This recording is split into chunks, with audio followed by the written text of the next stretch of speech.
Messieurs, dames, bonjour. Merci de nous être fidèles sur Biome Opinion et Télévision. Nous sommes très honorés d'être devant vos écrans pour vous informer de la situation de notre pays, c'est-à-dire nous décryptons l'actualité de la République démocratique du Congo comme d'habitude. Nous démarrons avec cette information de la libération provisoire du président de l'UNC, l'ancien directeur des cabinets du chef de l'État, Vital Kamerhe, a été libéré.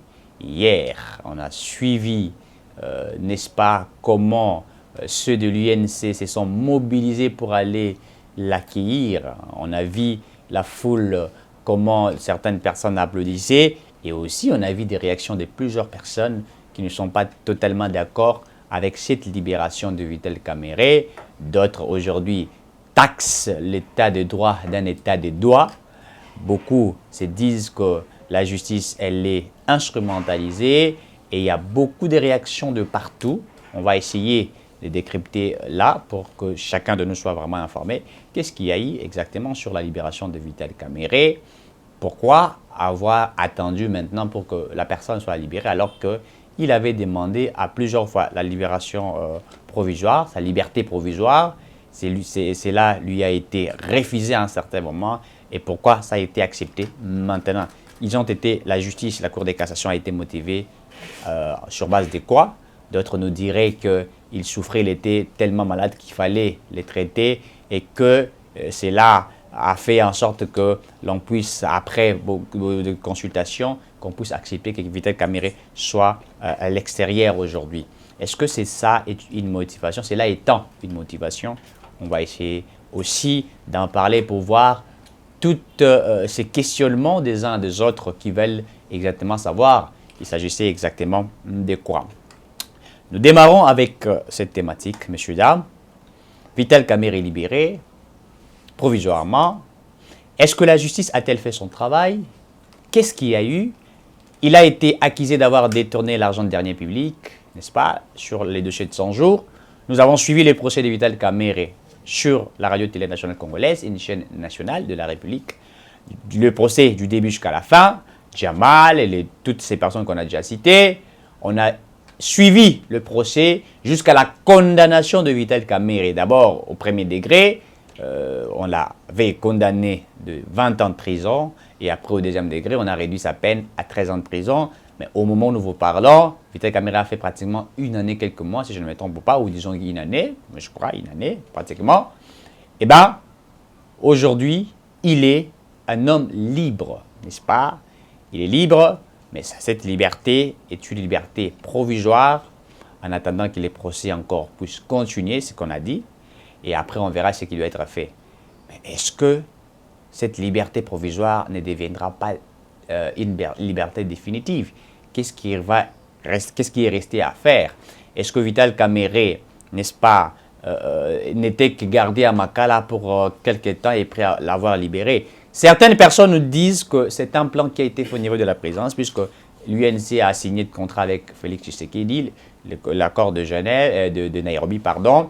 Et bien, émanant de cet accord, Tshisekedi est redevable. Il se peut que Vital Kamerhe soit nommé Premier ministre après la sortie, donc il faudrait à Sama Lukonde de pouvoir se préparer, puisqu'il va laisser la place à Vital Kamerhe de la prison à la primature. Est-ce que cela est une vérité par rapport à toutes ces choses-là?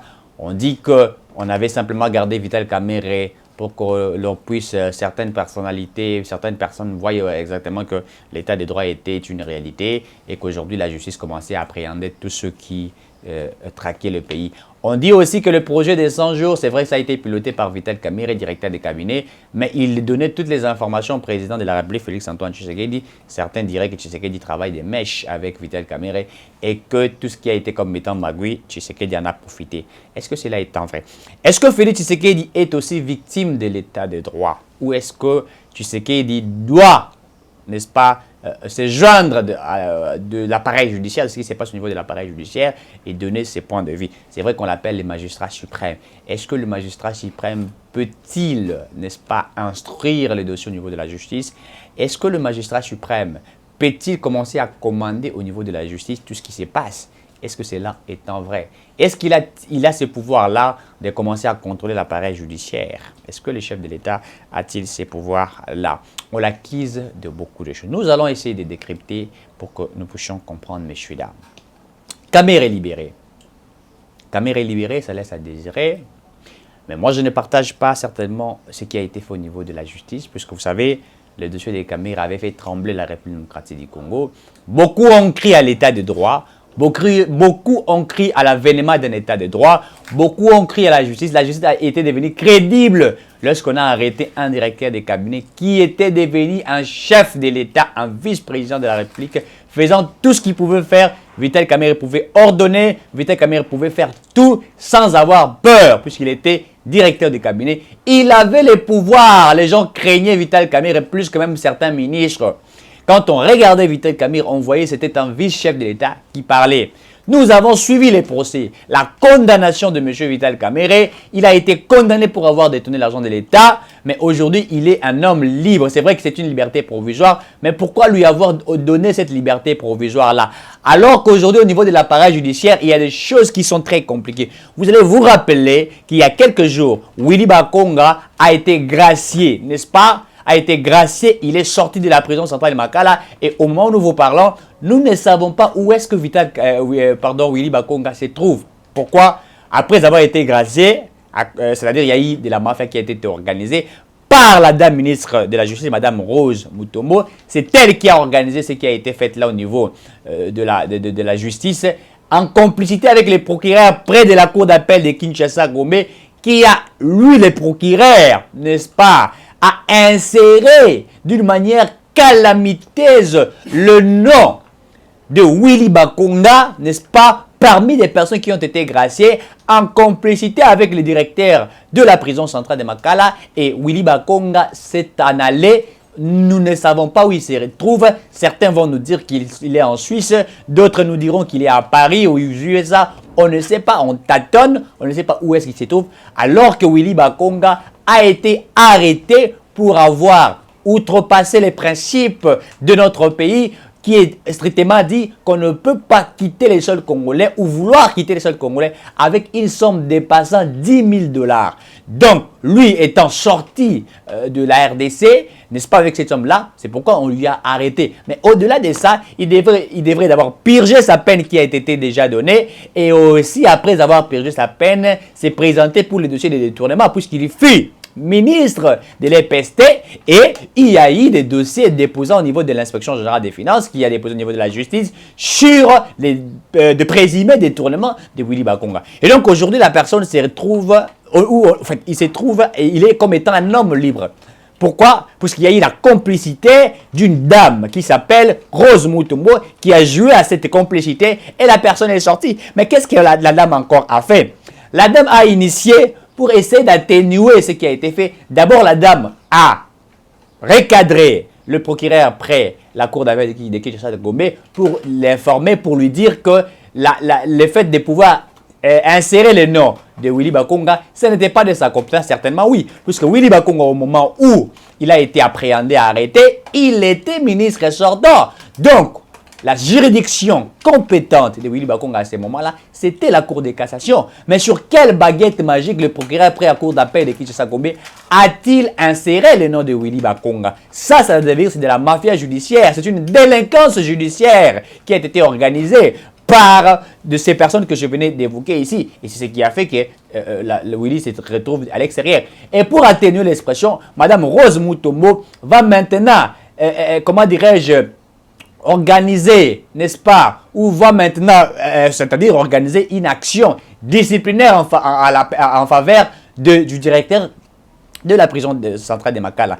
Alors que une action disciplinaire, c'est pas une action qui sanctionne automatiquement. C'est pas une action qui va réellement vous sanctionner. Une action disciplinaire, c'est momentanément, s'il faudrait le dire. Elle pouvait à ce moment-là instruire une action judiciaire. Puisque lorsque si elle instruisait une action judiciaire, c'est-à-dire que le directeur général de la prison centrale Makala devrait s'expliquer et aussi citer les personnes qui ont fait que Willy Bakonga soit mise dehors.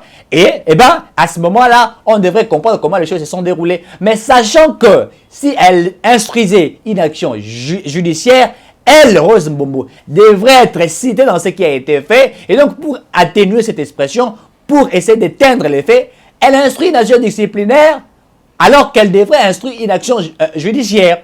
Voilà ce qui a été fait par Mme Rose Mutombo. Et aujourd'hui, Willy Bakonga se retrouve un homme libre, il est à l'extérieur. Est-ce que c'est ça la justice que nous sommes en train de chercher? C'est voilà là où nous disons que nous avons une justice instrumentalisée, une justice politisée, une justice à deux poids, deux mesures, et une justice où certaines personnes se disent des hommes forts et ils font tout ce qu'ils peuvent faire.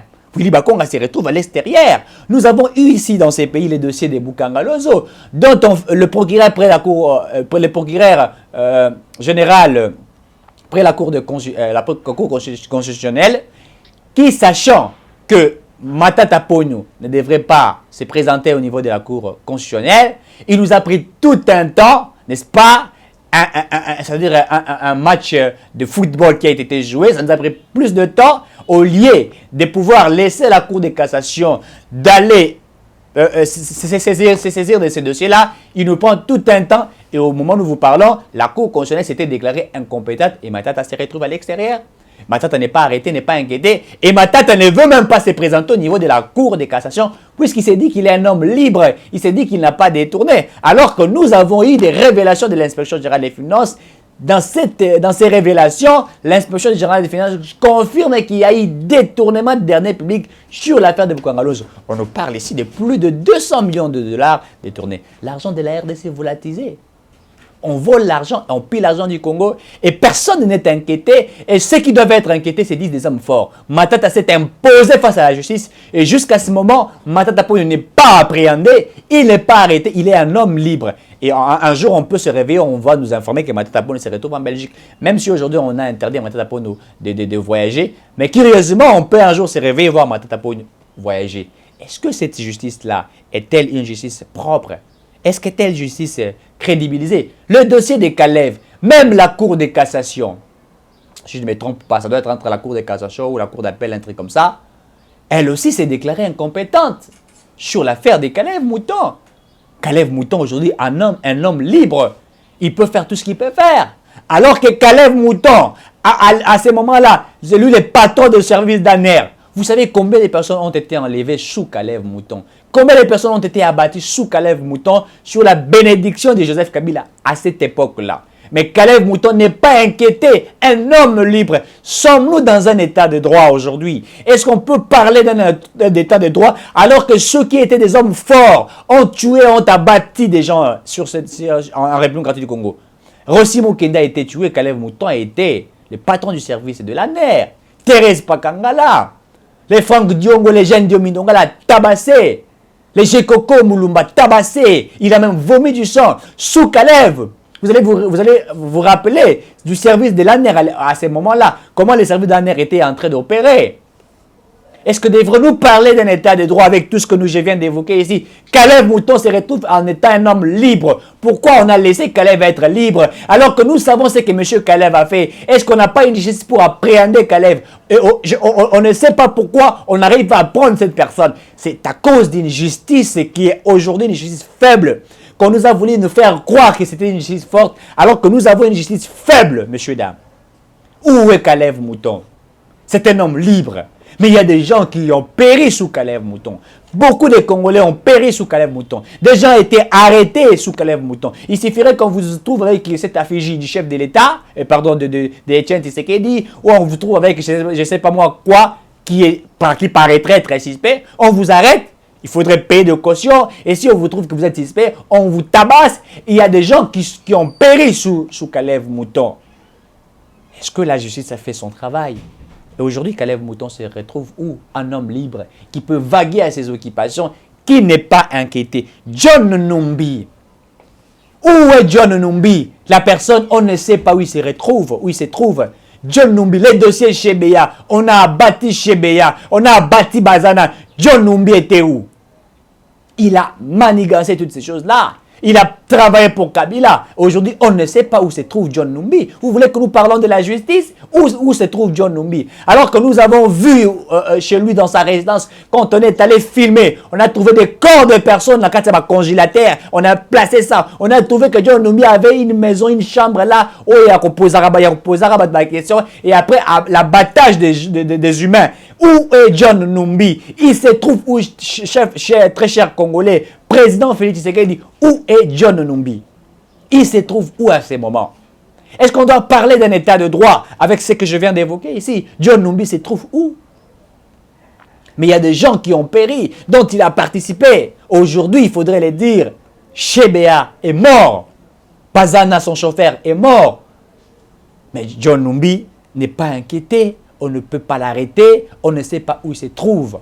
Et même ceux qui ont participé, d'ailleurs, le procès de l'assassinat de Chebea, c'était un coup d'État.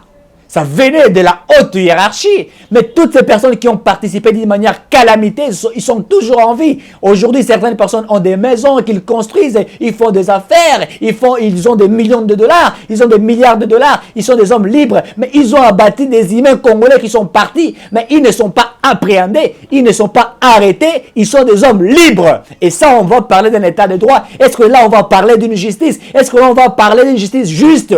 Je ne pense pas. Où est John Numbi? C'est un homme libre qui a fui. Il se peut qu'il se retrouve quelque part caché dans un autre état. Il est caché. Les services de l'ANER ne l'ont pas même inquiété. La DGM, Direction Générale des Migrations, on va laisser une telle personne sortir comme on a laissé Willy Bakonga sortir. Et vous allez dire que nous sommes dans un état de droit. Je ne pense pas que nous sommes dans un état de droit, mais nous sommes dans un état de droit. C'est pas fini. C'est pas fini. Ils sont nombreux. Albert Yuma, des scandales économiques. Albert Yuma, des invitations sur des invitations, mais pas inquiété, pas arrêté. Une crime économique, que ce monsieur a participé dans cette crime économique, mais il n'est pas arrêté. C'est un homme libre, c'est un millionnaire, un homme fort qui peut tout faire, qui a la possibilité de tout faire. Pourquoi? Pourquoi avoir des hommes forts qui détruisent toute une nation? Pourquoi avoir des hommes forts qui sont aujourd'hui libres? Albert Yuma, un homme libre, il n'est pas inquiété. Il peut vaguer à ses occupations, même quand on envoie des invitations, ça ne vaut absolument rien, puisqu'il sait qu'aujourd'hui il est protégé. Il peut tout faire, et c'est un homme libre. Alexis Thabo Mwamba, où est-ce qu'Alexis Thabo Mwamba se trouve? Après avoir détourné l'argent du Sénat, il n'est pas en République démocratique du Congo, il se trouve en Belgique, un homme libre. On doit parler d'une justice vraie. Est-ce que devons-nous parler d'une justice vraie dans ces pays alors qu'il y a des gens qui ont volé l'argent de l'État mais qui ont la facilité de prendre un avion, de payer leur billet et d'aller se cacher ailleurs? Et vous voulez parler d'un état de droit? Ce n'est pas un état de droit, très cher président de la République, mais c'est un état de droit. Nous voulons que tout cela puisse changer, cher président. Ça doit changer. Alexis, après avoir détourné l'argent, il a reçu des invitations, mais il n'est pas inquiété. Il a été protégé. Il est gardé. Joseph Kabila commet des crimes de guerre, crimes contre l'humanité, crimes de génocide. Mais il est un homme libre. Il peut se retrouver à Kingakati, faire tout ce qu'il peut faire. Congo Hold Up, on en parle. Il détourne, il vole. Mais un homme libre, incapable d'être interpellé. Pourquoi? Puisque certains députés traîtres, des députés, de gens, de mauvaises personnes qui ont élaboré des lois pour protéger M. Kabila, qui touche 680 000 $ chaque fin de mois, à peu près 8 millions de dollars par an. Un homme libre, il se retrouve à Kingakati. Il peut tout faire. Il peut même commanditer des crimes de guerre. Il peut même envoyer ses siens, créer de la zizanie. Envoyer ses siens, bloquer Félix Tshisekedi. C'est un homme libre aujourd'hui. Il n'est pas inquiété. Il touche 680 000 $. Est-ce que Kabila est inquiété? Est-ce que pourrons-nous arrêter Kabila un jour? Je ne pense pas. Pourquoi? Puisqu'il est aujourd'hui protégé. Devrons-nous parler d'un état de droit? Devrons-nous parler d'un état de droit, très cher président? Ces hommes sont toujours libérés. Ces hommes sont toujours sortis. Le juge Gianni a péri à cause d'un procès. Un procès qui a fait parler les Congolais. Un homme s'est en allé. Un homme a laissé sa femme, ses enfants à cause d'un procès, d'un détournement de la publique. Un homme s'est en allé pour avoir été vrai, pour avoir voulu que la justice efface. Il a été abattu et nous le savons. Puisqu'il y a eu des grandes révélations. Gianni est-il mort en vain? Est-ce qu'il est-il mort en vain pour que certaines personnes soient des hommes libres? Donc dans ces pays, on peut abattre, on peut voler, être arrêté pour 2-3 jours et après être libéré.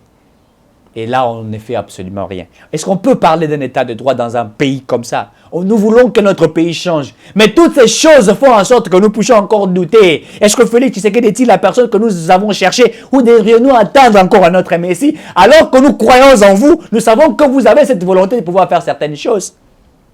Est-ce que la justice congolaise est encore debout? Je ne crois pas. Avec toutes ces révélations que je venais d'évoquer, nous pensons qu'il y a encore beaucoup de choses à faire. Oui, très cher président, vous avez évoqué une fois que la justice était encore une justice faible, que vous vouliez que ça devienne une justice forte. Et c'est le moment de les faire. Pourquoi? Parce qu'aujourd'hui, il y a des gens qui sortent. Ceux qui ont été des criminels économiques sortent et sont des hommes libres. Je crains aujourd'hui, puisque là, Vital Kamerhe est en liberté provisoire, je crains qu'on parlerait aujourd'hui aussi de Massaro. Puisque là, il est en liberté provisoire, je pense que Massaro aussi sortira. Parce que vous avez arrêté Massaro. Il n'a jamais été condamné, mais il est en prison. Donc Massaro sera dehors. Jamal a été aussi arrêté. Il pourrait demander aussi une liberté provisoire. Donc dans ces cas, il faudrait aussi donner à Jamal une liberté provisoire. Et tout ce temps que nous avons eu à assister à des procès, c'était en vain ou c'était des procès pour qu'il y ait la justice en République démocratique du Congo. Et ça nous inquiète. Si il faut libérer les autres, pourquoi laissez-vous Jacques Ndala? Puisque Jacques Ndala aussi avait parlé. Vous avez parlé de l'outrage au chef de l'État, de l'outrage, etc. Mais il se retrouve en prison. Ceux qui ont outragé se retrouvent en prison. Mais ceux qui ont détourné l'argent de l'État ils sont maintenant des hommes libres. Barnabé Mwilingani, qui a dit simplement que non, Mbouma, Torobeta Mbouma, ceux qui a sali boye. Mais il se trouve en prison, puisque vous parlez de l'outrage, de quelqu'un qui est tentative d'assassinat, vous l'avez dit, il se retrouve en prison. Mais il n'a pas détourné les derniers publics. Lui se retrouve en prison pour avoir dit certaines choses que certains ont interprétées. Mais il est en prison. Les autres qui ont détourné sont des hommes libres. Il faut libérer Barnabé. Je déclare qu'ici, il faut libérer Barnabé, puisque Barnabé a parlé en tant qu'un acteur politique et lors de son interpellation, il a expliqué ce qu'il avait dit. Et je ne crois pas que la personne qui a parlé de Mbouma, qui était aussi une expression quinoise, comme il en avait expliqué, comme certains le disent, Naobeta Kayou, Naosala Boye, et tout ça, c'était une expression. Il a été condamné par ça. Il faudrait libérer aussi Barnabé, puisqu'il doit être un homme libre, il faut le laisser faire de la politique active comme il est fait, puisque lui n'a pas détourné de deniers publics, mais il se trouve en prison injustement, mais ceux qui ont détourné de l'argent prennent des avions et partent. Et là, est-ce qu'on va parler d'un état de droit? Vous savez, pour la justice, je crois que des fois on met l'équilibre. C'est-à-dire que quand on met l'équilibre, on veut dire qu'il y a une justice vraie. C'est-à-dire pour des pauvres, pour des riches, pour des milliardaires, pour ceux qui n'ont pas des millions et des milliards. C'est ça de la justice que nous voulons, une justice équilibrée. Je vous rappelle qu'il faudrait libérer Barnabé, puisque Barnabé Mwilingani n'avait que dit, il a expliqué ce qu'il avait dit. Il ne mérite pas aussi se retrouver comme il a été arrêté, humilié, condamné. Il doit aussi mériter cette liberté. Ceux qui ont parlé sont arrêtés. Monsieur Jacques Ndala devrait aussi être libéré. Lui qui n'avait que dit là-bas au Mukanda. Lui qui n'avait que parlé étant que président de la Ligue des jeunes pour motiver la base. Il a été arrêté pour avoir dit qu'il était en train de préparer un groupe de rebelles, etc. Il est arrêté. Il fait la prison, interdit d'être candidat député en 2023, puisque là, pour qu'il sorte, ça sera après 2023. Mais ceux qui ont volé l'argent de l'État se retrouvent un homme libre. José Makia, après avoir détourné 7,1 millions de dollars, incapable de rentrer au pays, il est là à Los Angeles en train de bouffer l'argent de l'État. Que de voleurs qui sortent ici au pays, qui bouffent l'argent de l'État, qui ne sont pas arrêtés et sont des hommes libres. Mais il suffirait que Moutaza Nyonga Moutabarobeng et Bakangi à cette prison. Dans Makala, il y a des gens qui sont arrêtés Bakangi Bango pour n'aller au Comoro qui a monté. Des hommes qui n'ont pas commis des crimes mais sont arrêtés. Moussous Bakangi pour Nyongo. Des autres arrêtés injustement en prison. Ils sont en train de purger leurs peines. Mais des criminels économiques sont des hommes libres. Des crimes économiques commis en République démocratique du Congo, ces personnes sont des hommes libres. qui ne sont pas interpellés et qui peuvent vaguer leurs occupations. Et vous voulez que nous puissions parler d'un état de droit que tous nous sommes en train de prôner. Et Etienne Tshisekedi l'avait dit, Mboke Kufa Kipuna Kimoyibi, Mboke Beba Kipuna Kimoyibi. Le Congo aujourd'hui incapable de mobiliser plus de 10 milliards de dollars suite à la mauvaise gestion du système Kabila, qui a fait que nous ayons des 3 millions, des 3 milliards, 4 millions, si c'est un miracle, c'est 5 milliards de dollars. Alors qu'il y a des individus comme des Kabila qui ont à eux seuls de plus de 15 milliards de dollars. Le Rwanda Mbongo Nabango.